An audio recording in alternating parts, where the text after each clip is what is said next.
Hello again and welcome to another episode of the Franchise Everything podcast where we talk about everything and anything franchising, and we're talking to a very special person today. We're talking to Sam Waller, who's the franchisor of Stepz Fitness. G'day, Sam. Hey Glenn, how you going? Very well, thanks. I'm really excited about this because you contacted and said, could we do another podcast? Yep. And you were the third ever podcast on Right. Franchise Everything. The third ever. Wow, that is special. You're very special. We did a few hours, and this is like about a year and a half ago now, or a bit more. And we're here today at Dapto. In New South Wales, which is Dapto near Wollongong, I think. Yeah, for people just outside of Wollongong. Yeah. So, and we've just spoken to Dan Hodgkiss, who's the franchise owner of this one, and also the master franchisor of the ACT. Yep. So, when we were talking about doing another podcast, I was talking about let's talk about the elephant in the room.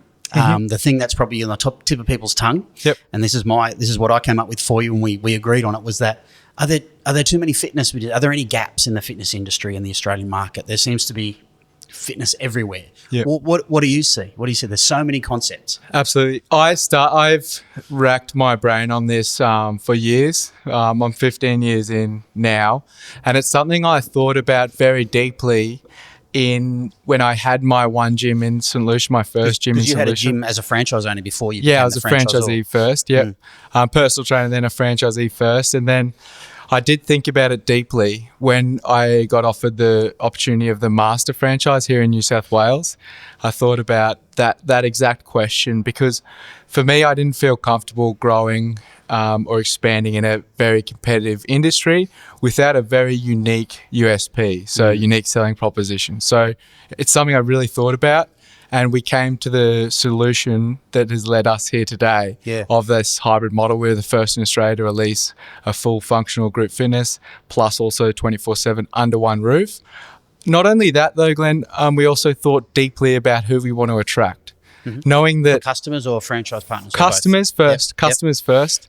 Knowing that who we attract and who we market towards is our crucial to that point. Is like we need to have the market there, the demographics there, to be able to suit these businesses. The great thing is with the hybrid model, and it's by design. It was not to compete in the 24/7 space where you have some really big established players who I'm admirable of what they've achieved, definitely. I think they've done a really good job. Some of the top ones, 24/7 gyms, they've, by all business metrics, have done a really good job. I wasn't going to compete with them on price, on equipment, because that's probably something that longer term I didn't want to be in, and probably they would win. But not everyone needs all that equipment, do they? Or not every customer wants that level of equipment. No, do they? we did very, very long and extensive research on who we were going to be, how we were going to act, and the market opportunity for us. That led us to the hybrid model, knowing I also felt as a personal trainer originally, I felt that the industry in Australia, probably all over the world, isn't doing enough to get their members results, and that by a basic metric is like 65% of Australians are classified as obese or overweight still, and I think that number is actually growing too. So we're not doing enough to get our members results, lose weight, get healthier, get happier through health and fitness. So So do you think a hybrid model, or the way that you've done it, in comparison to what you're seeing in some of the bigger box stuff, is that more? Absolutely. I'm just trying to think of the vision for it. Is that more? You pay your weekly fee, you come in, you do your stuff, and then you're out. I mean, there's not many touch points. Of course, more touch points. Yeah, more touch points. More. We are experts. The fitness, our trainers. We are experts at this. I've dedicated my life to this. So when you see a trainer, that support, even just having someone to book in with, keep you accountable, is going to have a better results. The research is out that if you train with someone, if you do group fitness, if you follow a program, you're going to get better results than if you didn't do that across the board. So, which is generally what you do if you're just going into a 24/7 gym on your own without any involved. You don't really necessarily always have a program. We always have a program here, but at some of the other competitors, you're usually just left to your own devices, and there's certain few demographics. My brother's one of them that works for that could achieve it. He's a banker and he's very very regimented and routine based. He can achieve anything without the need of anyone else, but he's a very small part of the population. I've never been like that. Yep.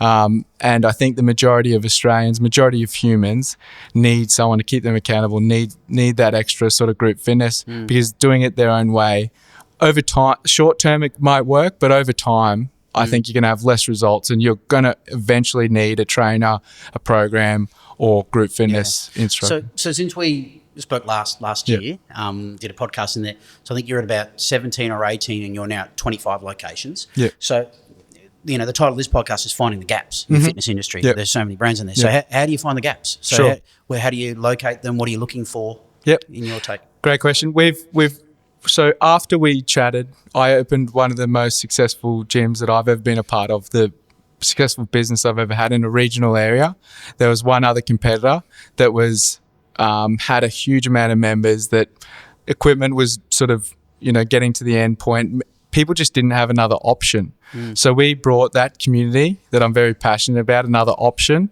And within 2 years, we got 1,000 members, and that business was the strongest business I've ever owned, including the franchise stuff. So I sold that in 2 years, and it was one of the most successful things I've ever done, which was really important for me, because I did try to find a franchisee. I did try and encourage our current network to take that. But you had to take it yourself. I had to take it myself, and it was a 3-hour drive. A lot of sacrifice, I will say.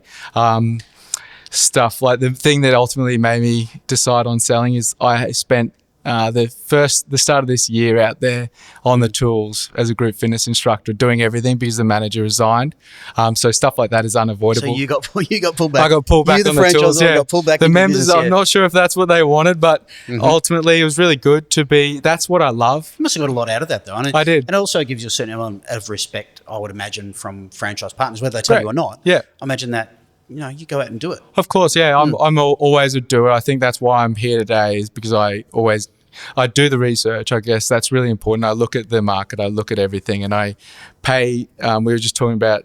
I paid a mapping solution to do a really detailed intelligence and data analytics on where the gaps in the market are for us, and we're going to really lean into that going forward. Yeah. So it's one question I ask just about every brand, even off camera generally. So how many do you actually think you could do, in Australia, in the market? And I suppose the only way to do that, to know that properly, is to actually engage the proper research to get that information. Correct. Yeah. But with our model, I think the other... and you don't have that number yet, do you? So that's that. Don't have that number yet, but my gut feel is there'd be about... I don't want to have thousands. It's not my goal to have 1,000. I'd be really happy with 100 in Australia of really top performing businesses that I still can support. Me personally, I can still give a call to the franchise owner. I can still be there on opening days. We've had a couple of openings this year within a week of each other, which has been tough. I tried to make them all, but one of them, my flight got cancelled. So thankfully I had Daniel. You cut it too fine. Yeah, I cut it too fine. But as we grow, that gets harder, but I do want to maintain that. I think that's very important for me. But also the ultimate goal is to help Australians get happier, healthier, better through health and fitness. Like, that's what changed my life. I want to give that to other people. I want to still be involved in that process. Getting back on the tools was really important for me. I could see the systems. I could see what's working, what's not working, integrate. A lot of good things came out of it. But ultimately for me, now at this point in my life, it's about expansion for the group and helping others achieve what I've been able to achieve time and time again through health and fitness. Yeah, so I remember when I used to be in franchise land myself, right, we always used to talk about one-store towns. Yeah. The regionals. You've mentioned regional a few times.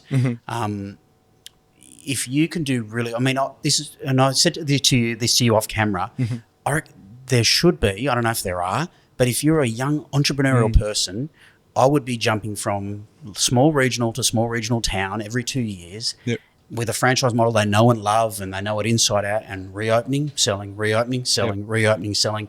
And like we would talk about, when I used to be at Donut King, we talk about those one-store towns, absolute crackers, which have one main shopping centre and everyone in town goes to that spot. It's crazy. And franchisors will struggle to fill these spots. No, correct. And maybe if I was any 5 years later, I would have missed that opportunity. You get a family. You know how it is. Yep. I've got a now 6-month-old son. Congrats, I didn't know that. Thank Congrats, you, mate. Well done. So it is harder to get around to the regional areas, but the opportunity is completely life-changing. If it was life-changing for me as a sort of established franchisor, I want to look into the camera. I can't say how life-changing it will be for a young person, especially because I've done all the research. We've got huge incentive from landlords who really want us out there as well. Yeah, there's a bit happening like that, isn't there? They really want good brands. Better rent, better incentives to get you out there. The amount of money down is surprising, but the upside is absolutely unbelievable. And I'm honest when I'm saying it's life-changing, because it was life-changing for me. So what do you look for other than just regional, what are you looking for in a location? So do you look for high foot traffic, or you go more on that destination thing there, because and how do you kick off a gym? We perform best just outside. We're not in the shopping centre, just outside. So in a strip. Yep. In the strip Keep mall. That rental cost down. Just like where we are right now, Glenn. It's there's a main shopping centre just up the road, but we're just offside that. So we work best there. Is that because everyone's driving past, seeing you? There's parking, there's access, so there's all those key features. That's important, but also these days our marketing is so strong and good. Everyone in Dapto would have seen an ad, I'm sure, in the last couple of weeks. A problem we have here is this gym is doing so well, and it's almost can't take on any more members. I was just speaking to the manager, Steph, then.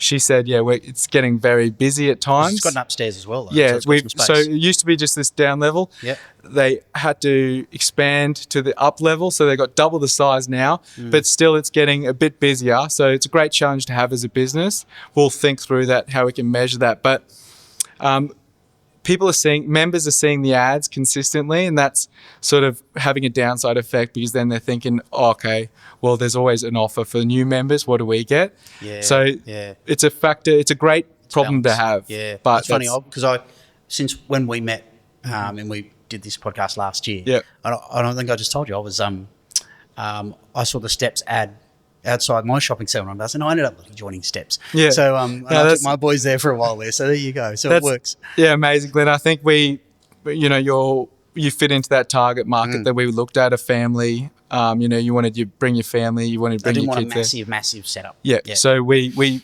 perfectly sort of fit into that, need and offering for you. Yeah. So that's what we aim to do. The amount of times that I've sent someone or suggested someone go to a bigger gym is pretty ridiculous. I was at an opening day the other day. I spoke to the supplement guy there who was handing out supplements, and he was a bigger guy, bodybuilder, looked very fit. And I said, do you want a membership here? And then he was like, oh, no, I'm at a gym up the road. I need this amount of weights. And I just said, oh, no worries, mate. Enjoy that. That's for you up there. We just won't be able to cater for what you need. And I think that's a really good thing to be able to, I'm sure they're happy. I think there's a bit of back and forth. I spoke at the fitness show recently. And I think there is some back and forth. They send their members to us, and we send our members to them. Yeah. The ones that aren't going to fit us. Yeah. And I think good. And that's everyone having the right intent. Correct. Yeah. I think the industry's at a point where everyone has their their niche, because it is a sort of mature industry. Everyone knows what they're after. Everyone has their niche, and more niche offerings are popping up. So, it's very good to be able to send someone up the road. Yeah. It happens both ways. And I think everyone's in their own lane, which is really great to see. Everyone's helping each other out. And that's sort of the secret, or that's really the answer to this podcast, isn't it? Finding the gaps in the market in fitness. When people say, gee, there's so many fitness businesses. Everyone's got that niche down because they know who they're after. Yeah. To answer your question as well, I wouldn't start now. I would not be looking to start a gym franchise and trying to compete, because there's not that much space for an independent or a new entrant to the market. So because competitors don't even try. Well, you can try. Honestly, it wouldn't bother me. Yeah. You can try definitely, but it's that's what I wouldn't be doing. Yeah. Because you've got some really sophisticated operators too. Some And quite a bit of consolidation, isn't it? Buying up brands, buying up smaller brands as well. Yeah, correct. Yes, a lot of consolidation. Some big ASX listed companies. I think most of my competitors are either private equity or on the share market, which is great. It provides me and some nimble, dynamic operators a lot of opportunities, so we can take over. Especially for local business owners that feel that personal touch with a founder or a franchisor. For that, also landlords see what their see what the branded gym is doing below, and they come to me and say, "Look, the end of lease is here. I know the business does well. Let's do it ourselves." The big bureaucracy, that's never going to get up the line. They're never going to know about that, but I know everything that's happening in a Stepz Fitness, or a lot more than what they would, so I can act on stuff like that and be aware of stuff like that. The bigger operators just can't. And I guess that also comes down from a franchisee perspective. Yeah. Everyone in the network has my phone number, from managers, from PTs. Every Stepz Fitness person can get a hold of me, including even members sometimes, all the time. You didn't even know I was a member, did you? Yeah, no, I didn't know that. I probably should have sent you a thank you card. I should have asked for a discount. Yeah, absolutely. Yeah. No, it wouldn't take from a franchise owner. So yeah, I think that's another point we can chat on later. But I'm available, and I think that's very important. And when I say my growth plans, my growth projections, I want to always be available for our franchisees, for our managers. I think that's really important, because that's what I enjoy too, Glenn. I'm here to. It was originally to help Australians get healthier and fitter through health and fitness. Now it's about helping business owners open a really good, successful business in the industry that I love so much. I'm sort of doing my goal at scale. The only way I can have a bigger impact on Australia's health and fitness, and one day globally, is good operating gyms that are thoughtful of members and that achieve their members' results. That's the premise. Great. Best way. That's better than wrap-ups than we've done previously, I reckon. Yeah, I think so. Good one. Great. Thanks, mate. Cheers. And that's it for another one of the Franchise Everything podcasts. If you like these, please share, subscribe, do all that sort of stuff, and we'll catch you in the next one soon.